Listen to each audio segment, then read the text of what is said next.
Are we all having a great day so far here at African Lion Safari? Awesome. My name is Grace, and welcome to the Bird of Prey Conservation Center here at Safari. Today, we are going to be free flying some birds for you to demonstrate how they would hunt in the wild, while also showing you some really cool characteristics that help them survive. And hopefully, along the way, you'll get some really fun facts that you can share with all your friends and family. Now, the first bird that's coming out today is going to be coming out the back of the field. Her name is Ginger, and she's going to be following a lure that mimics an item of fast-moving ground prey. So that could be something like a rabbit, a squirrel, or any other small mammal. The only thing is, she likes to be called out onto the field. So, if all together, we can count down 3, 2, 1, and then you'll fly, we might just be loud enough for her to hear us. So keep your eyes to the back of the field. In 3, 2, 1, fly! All right, let's see if she catches it. And she's got it. Amazing catch. Now, as you might be able to tell by that beautiful rusty red tail that she has, she is a red-tailed hawk. Now, these birds are found right here in Ontario, and they're actually the most common hawk found in Canada. If you're looking for these birds, you can often find them soaring over farmers' fields, catching their prey just like she showed us. But a lot of times, they're often seen alongside the road, sitting on power lines and poles, and that's because while these birds do catch their own food, they're also sit and wait predators. And that just means that if they're sitting there and they see a little animal scurrying by, they're always ready to swoop right in and get some fast food that way. Now, as Ginger was flying around here, I hope you noticed she stayed very low to the ground, and that helps with a few aspects of her hunt. Staying low to the ground creates a special type of wind turbulence under her wings that allows her to glide right over the surface without actually having to flap, which could scare away her prey with that sound. It also reduces the amount of shadow that she's casting, which could also scare away that prey. Now, you might be wondering, what is a bird of prey or a raptor? And these birds can be characterized by having really strong legs and toes and really sharp talons and beaks, and that helps them hunt. Now, this includes hawks, like we just saw, falcons, eagles, and our next bird, which is an owl. So, on your left, out comes Theo, and Theo is a barred owl. He's going to be flying across the field here, and you'll notice he also stays very low to the ground. Now, as he comes closer, take a look at his colors. He has those bars on his coat that allows him to hide from his predators and prey, and that's called camouflage. Also notice, he has dark black eyes, and those help him hunt for his food in 100% darkness. Now, it's a common misconception that all owls are nocturnal, which means they hunt at nighttime, but that's just not true. Some owls hunt during the day, or even just at dawn and dusk. Now, those eyes are really spectacular, and they're like tubes that jut into the back of their skull, and are held in place by two specialized bones called sclerotic rings. And that just means that when owls want to look around, they have to move their entire head. They can't move their eyes separately. Now, owls also have spectacular hearing, and they have two asymmetrical slits on either side of their head, one pointing down and one pointing up. And this allows them to hear both horizontally, like us, and vertically, so up and down, allowing them to pinpoint that prey with incredible accuracy, even if they didn't have that amazing eyesight. The next bird that's going to be coming out is going to be flying down the field over there. And if anyone knows what kind of bird this is, I want you to shout it out as loud as you can. Any guesses? A seagull? Eagle. Oh, okay, an eagle, yeah. That is a bald eagle. His name is Juno. Now, you can also find bald eagles right here in Ontario, and you don't have to look too far because they're usually by fresh water. And that's because their favorite food is fish. And our trainer's going to be tossing a lure on this water to mimic a fish bobbing to the surface, and we'll see if he can make a catch. And he's got it right from the water. Now, as he's closer, take a look at that iconic white head and white tail.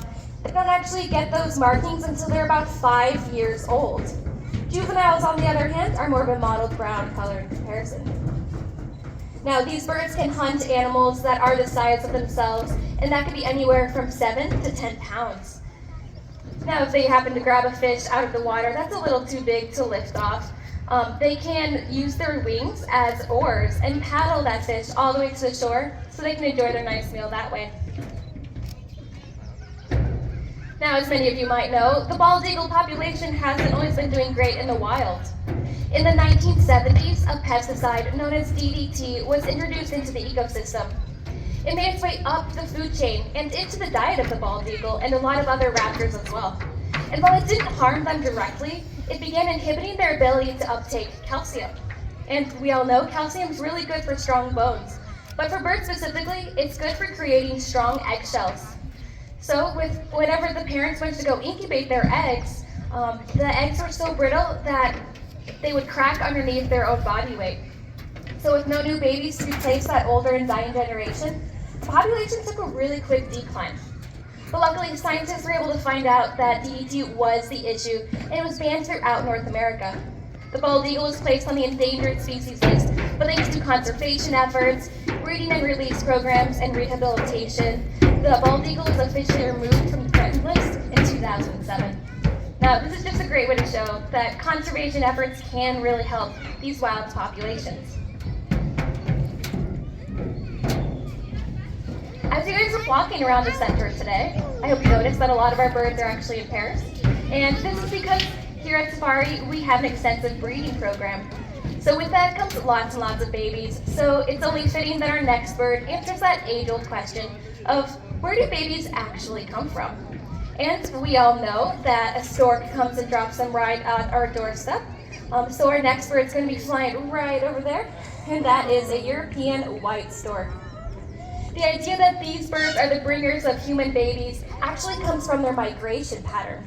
They fly all the way from Europe to Africa and back to Europe, taking about 9 months, which we all know is the average duration of a human pregnancy, leading to the belief that they drop those babies off at our doorstep.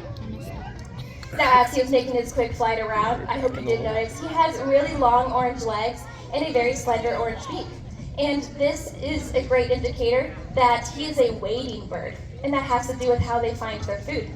They'll walk really slowly out into the water, careful not to disturb any sediment, and will dart that sharp beak right into the water to get fish, crustaceans, and even insects to eat. The next bird coming out is actually my favorite here at Safari, and he might be yours too. His name is Johnny, and he is a striated caracara. He's going to be coming out right over here, and you might notice something a little goofy about Johnny, and that's that he's spending a lot of time on the ground, and that's completely normal. These birds are native to the Falkland Islands off the coast of South America, where there are no native trees or even predators. So they spend a lot of time on the ground foraging for their favorite foods, and they've even adapted a higher body weight because of it. Now you can still fly like he's showing off, but they prefer to be on the ground. He's going to show us how he finds his food by toppling over his flower pot. And he's got his tree. Now, these birds are very intelligent, and they've even learned that if they group up into large enough numbers, they can take down larger prey.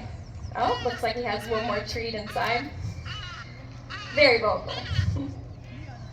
There he goes. So these birds can take down large prey, including an entire sheep. Now, that's really incredible to us, but not for the sheep farmers on the Falkland Islands. And they began hunting these beautiful birds, almost to extinction. But luckily, conservationists stepped in, and the striated caracara was put on the endangered species list.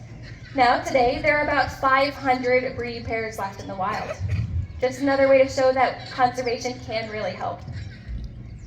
Now, before the next birds come out, I was actually wondering if there are any kids in the audience that might be interested in coming down and doing a little running around with me. If you are interested, go ahead and raise your hand super high. I'm going to come around and pick a few lucky volunteers. And I just ask that you only come down if I choose you, okay? And I'll meet you right by the gate here. All right, you two can come on down. You as well. You can come on down. Come on over. I should have sat closer. You want to come too? Come on over. I know. That was my problem. All right.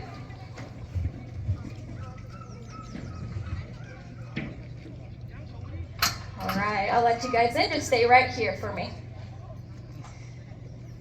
Now, you guys are very brave because I didn't actually say what we were doing down here, so come on in. Come on in. I assure you, you're mostly in good hands. All right, so we're gonna take a walk this way, so come on this way, everyone.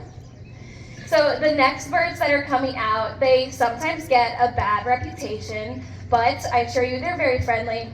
On your left, out comes Donovan and Dyson, and they are a pair of black vultures.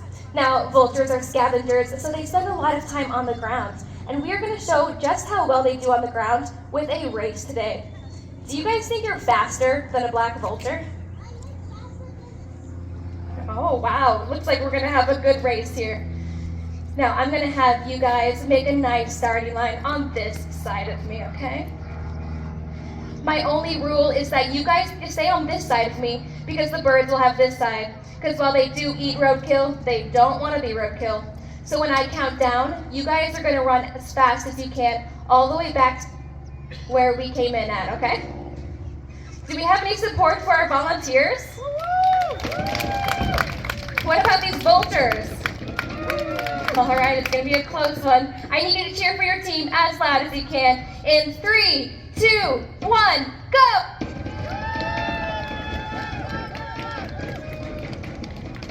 We got some speedy volunteers. I think the birds cheated a little bit using their wings.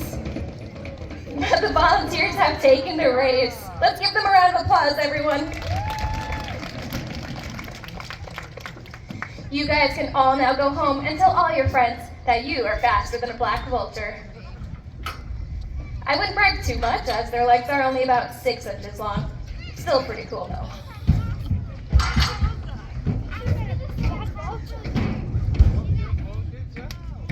Now, like I said before, vultures get a bad reputation, and that's because they're eating animals that are already dead. But they are incredibly important in our ecosystem. Here in Ontario, we have the native turkey vulture, and they have a red head in comparison to these guys with the black heads. But while our populations here are doing just fine, not everywhere in the world is so lucky. Places like India are currently going through a vulture crisis, where populations have seen a 99% decline over just the past few decades. Now, this is really hard for us to wrap our heads around, because where we see this decline in vulture populations, there's a direct increase in human death disease. And that's because these birds, they're cleaning up these dead animal carcasses on the road, the ecosystems, but they're doing so much more than that. Vultures have a really strong stomach acid that can break down bacteria and viruses like rabies and anthrax, effectively removing them from our environments, keeping us nice and healthy. So next time you see a vulture snapping alongside the road or even soaring overhead, make sure to give them lots of space and say a little thank you, because they're doing us a huge, huge favor by keeping us healthy. The next bird coming out is Goose, and I assure you he's not actually a goose, he is a Lanner falcon. So our trainer is going to be showing us how a Lanner falcon would hunt their favorite food in the wild, which is other birds. She's going to be tossing a lure up into the air, and we'll see if he can make a catch midair for us. Now, before he goes in for that hunt, though, you're going to notice that he's flying all around.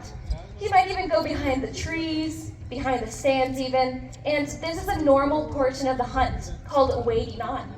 And that just means that he's warming up his flight muscles and getting a feel for the wind and the air conditions.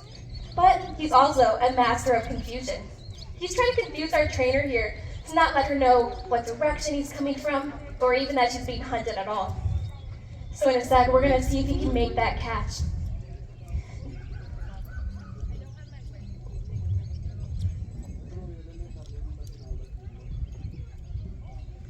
And he's got it. Fantastic. He's going to go back and collect that. Perfect. Now, these birds, they catch their food mid-air in flight. But sometimes they're moving way too fast to just pluck that item of prey from the air. In those cases, what they'll do is they'll ball up their little feet and punch that prey from the air. Now, these birds can go upwards of 150 kilometers per hour, so usually it's enough force to kill them instantly. But if not, the falcon has a specialized notch on its beak called the tomial tooth, and they'll use that to crack the vertebrae of their prey so they can enjoy their nice meal that way. Now here at Safari, we're involved in several different conservation programs. One in particular that's near and dear to our hearts is for the eastern loggerhead shrike. Now this is a small predatory songbird that's native to right here in Ontario. And something really cool about this bird is that it's known to impale its prey on sharp sticks and twigs for easier access to eat it and for extra storage. So thanks to all of you guys coming out to support us here at African Lion Safari, we have been able to cumulatively release over 1,000 individuals back into Ontario's wild. So thank you all so much for coming. If you want to come down and take a closer look at Goose here, please do. Ask us any questions you might have. And the next show is going to be right down the path here, and that is the Little Rays reptile presentation. So thank you all so much. Have a good day.